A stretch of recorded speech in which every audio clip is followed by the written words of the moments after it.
This news is just coming in, viewers. Pope Francis is no more. The Vatican has announced that he was 88 years old. This is the statement which has come in from the Vatican. Pope Francis died on Easter Monday, April 21st, 2025 at the age of 88 at his residence in the Vatican's Casa Santa Marta. Pope Francis was unwell for a long period of time.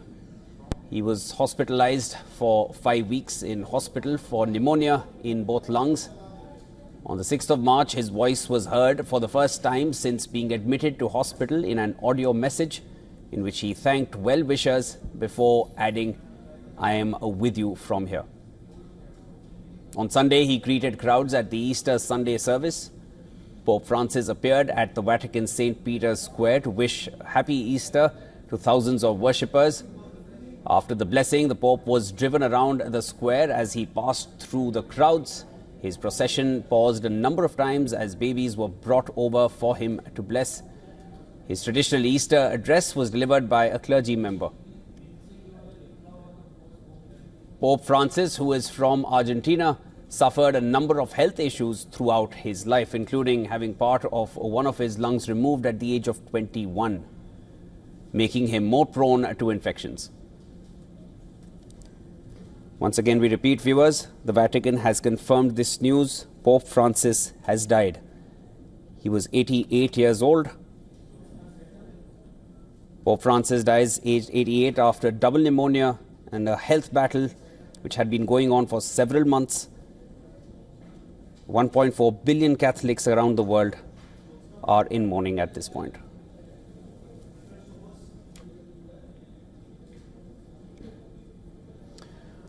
All right, just to get a better understanding at this point, I'm joined by my colleague and our correspondent, Jyotsna Kumar, who's joining me from the newsroom right here in the WION studios.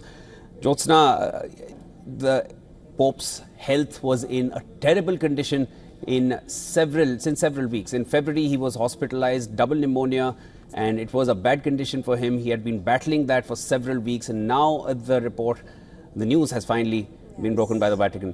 Absolutely, you're right, Shivan. As you read out, the Vatican has announced that Pope Francis has died. Indeed, well, the pontiff, who was the Bishop of Rome and head of Catholic Church, became Pope in 2013. Now, let me just read out. The death was announced by Cardinal Kevin Ferrell. Now, in a statement released by the Vatican, let me just read it out. So, he said, "Dearest brothers and sisters, with deep sorrow, I must announce the death of our Holy Father Francis. At 7:35 a.m. this morning, the Bishop of Rome, Francis, returned to the house of the Father. His entire life was dedicated to the service of Lord and his church, with immense gratitude, for example, as true disciple of the Lord Jesus. We commend the soul of Pope Francis to the infinite, merciful love of the one and true God." Absolutely, you're right. As you mentioned, this has been a battle for quite some months, and it's surprising because he very recently just met J.D. Vance, and he was suffering from double pneumonia. Has been months. A lot of prayers have been sung for him for his recovery. Unfortunately, this news has been announced just moments before. He was 88. Yes, Jyotsna, and he made a surprise appearance post the pneumonia battle. I would say it was not a recovery at this point, but he made a surprise appearance that was just hours ago, about maximum a day ago. And the US Vice President, before coming to India, had a meeting with Pope Francis. This was at his Vatican residence.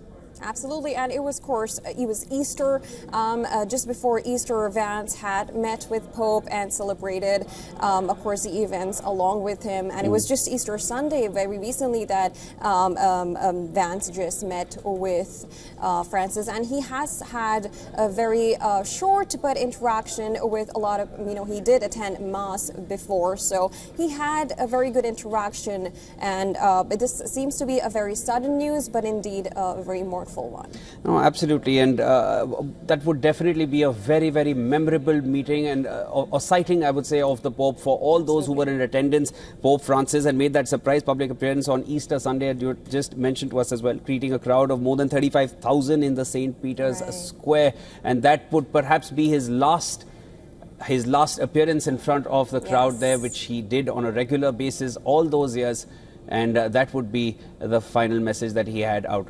Right, absolutely. Well, of course, the pontiff, he was Bishop of Rome and head of Catholic Church, became Pope in 2013 after his predecessor, Benedict, resigned. Of course, his death was announced by Cardinal Kevin, and this has been a legacy for long. He has been a supportive of many LGBT groups, and of course he's also been a messenger of peace. He has been very active when it comes to his political opinions, and very liberal, I would say so, and of course someone that he will be staying in the hearts of many. At this point, of course, we are still awaiting reactions to come in. You know, it is really, really raw. It is really nascent at this stage. The news has just been broken by the Vatican. It came just about 14 minutes ago. That's when the news came out from the Vatican. And at this point, his health struggles were widely spoken about. They had made global headlines since several months, February more so than before. Absolutely. You know, he had returned to the Vatican, you know, making a surprise stop at its favorite basilica on the way, and doctors said Francis would have access to supplemental oxygen and a 24-hour medical care. Indeed, but of course, we will be looking forward to all the statement from the doctors and if they could provide more details as of now. But so far, well, there was 38-day hospital stay that ended on March 23rd when he made his first public appearance in 5 weeks on a balcony at Gemelli, where he smiled and gave thumbs up to the audience and people who had come there from far away to just get a glimpse of the Pope, to just hope that he was recovering well. Absolutely, Jyotsna, and the Pope never shied away from making his thoughts clear on all the conflicts going on in the world. He often gave his statements on what's happening in Gaza, in Ukraine, whether it was in Congo or whether it was in Myanmar. You know, one would hope at this point at least his words would have a deeper resonance in terms of bringing these conflicts to a close at the earliest, regardless of how many diplomatic efforts continue.